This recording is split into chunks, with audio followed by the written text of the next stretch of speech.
Hi, I'm Miss Kristen of the Oosterhout Library, and I have a joke for you. Why do sharks love the library? Can you guess? It's because they're fantastic readers. I know, that's silly.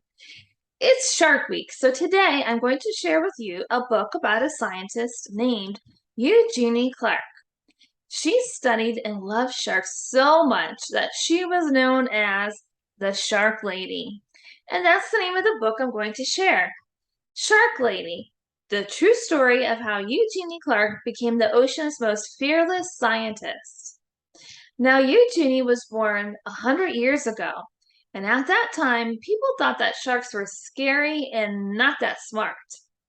But Eugenie fell in love with sharks as a child, the very first time she saw them at an aquarium, which is like a zoo for sea animals.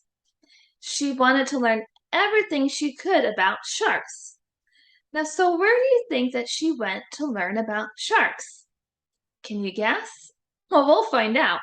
And I'll also share how you can make this jawsome shark teeth craft and some other fun activities. So let's begin with the book, Shark Lady.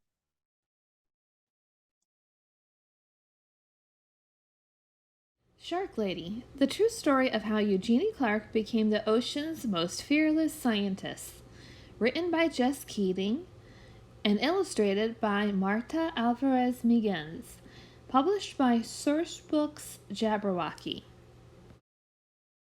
It was Saturday, and Eugenie wanted to stay at the aquarium forever. She wanted to smell the damp, salty air and stare at the glittery rainbow of fish. She wanted to keep watching her favorite animals, the sharks. Eugenie pretended she was walking on the bottom of the sea. What would it be like to swim with her sharks? To breathe underwater with gills of her own? More than anything, she wanted to find out. When the summer came, Eugenie's mother took her to swim at the beach in Atlantic City. Stuffing sticky gum into her ears to keep the water out, Eugenie dove down, down, down. The salt stung her eyes, but she didn't want to miss a single fish. Constellations of sea stars speckled the pebbled sand. She imagined a silvery fin standing strong on her back, slicing through the ocean current. To others, sharks were ugly and scary, but Eugenie knew that they were beautiful.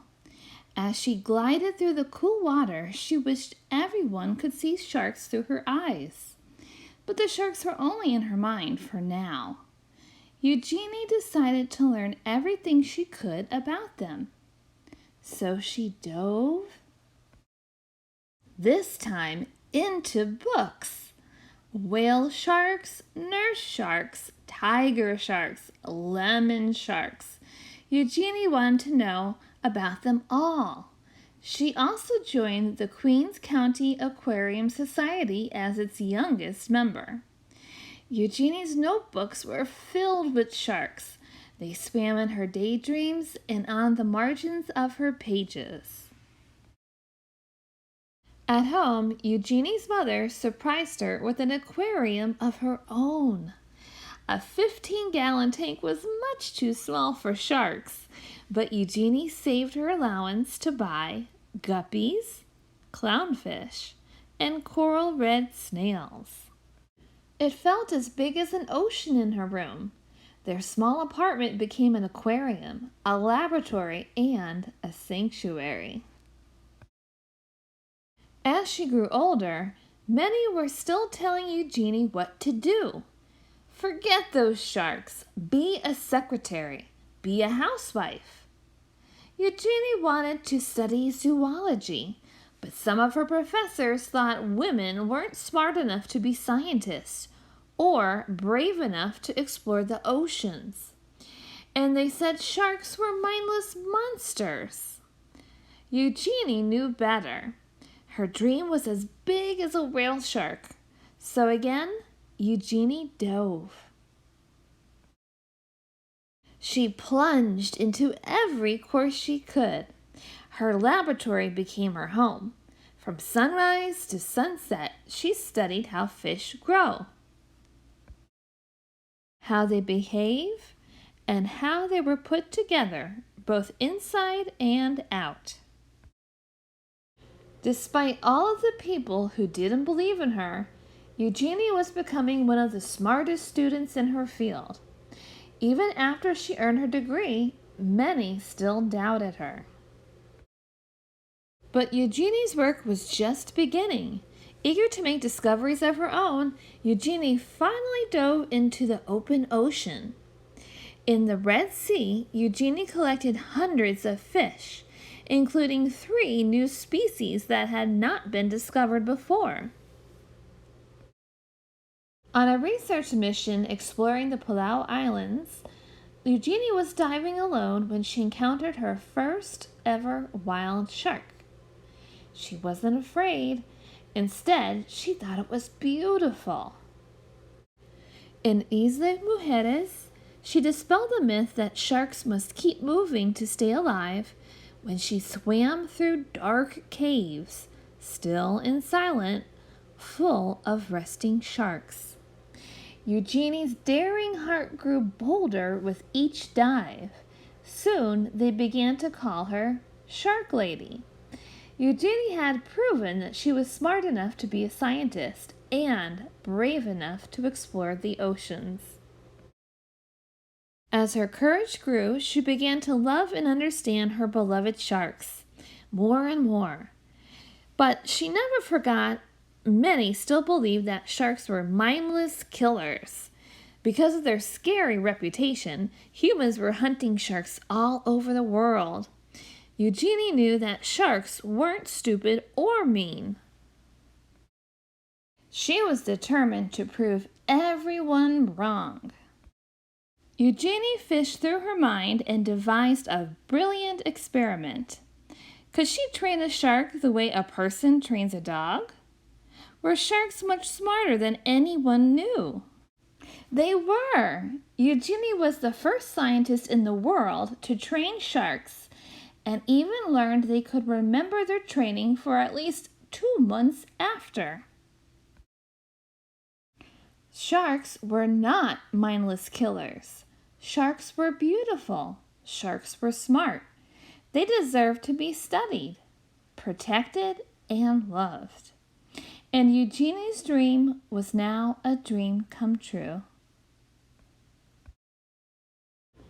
The end.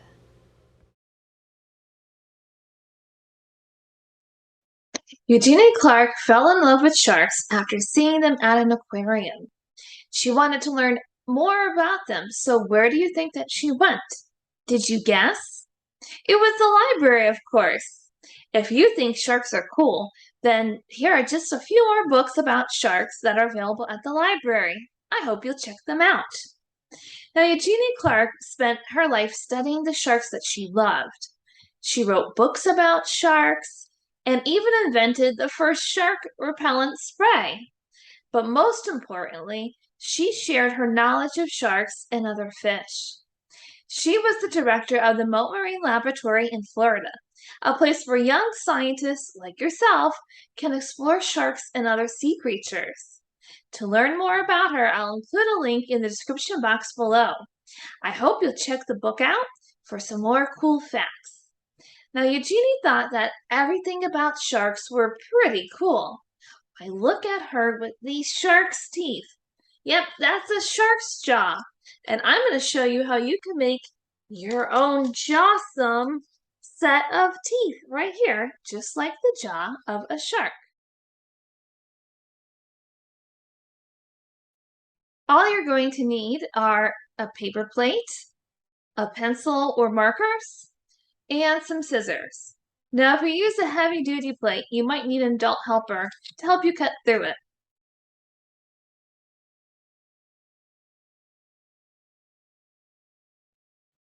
First thing you're going to do is to fold your paper plate in half, just like this, with the bottom part of the plate facing you And you can fold the edges out towards yourself like that.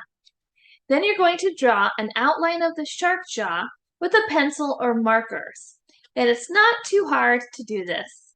You're going to start by drawing a swoopy M shape on the top half of the plate and a mirror image W shape swoop on the bottom. So once you've done that, you're going to go ahead and cut out the remaining sides. Now, if you look at this picture I took, everything that's shaded in, that's the part you're going to cut out. Now, once you've cut that and trimmed it away, it's going to look a little bit like this. Then, it's time to make the teeth. So you're going to fold that plate back in half again, and then cut a semi-oval shape out of the center of the plate.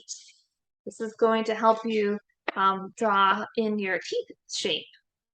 So once you've cut that out, you could go ahead and draw jagged little triangles around the edges of that circle, that oval that you made.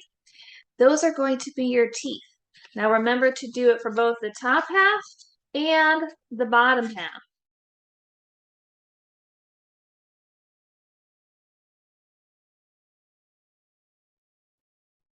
So now you want to unfold the paper plate to reveal your shark jaws. You might want to flip the plate around so that this is the bottom side facing out right here, and then gently push the teeth out just a tiny bit, and it gives it a little bit more of a 3D effect. So you have your jawsome jaw right there.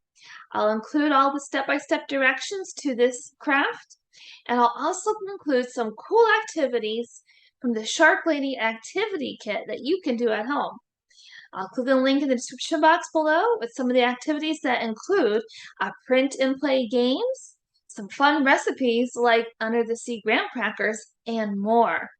I hope you had fun. I hope you keep exploring, and I'll see you next time. Bye.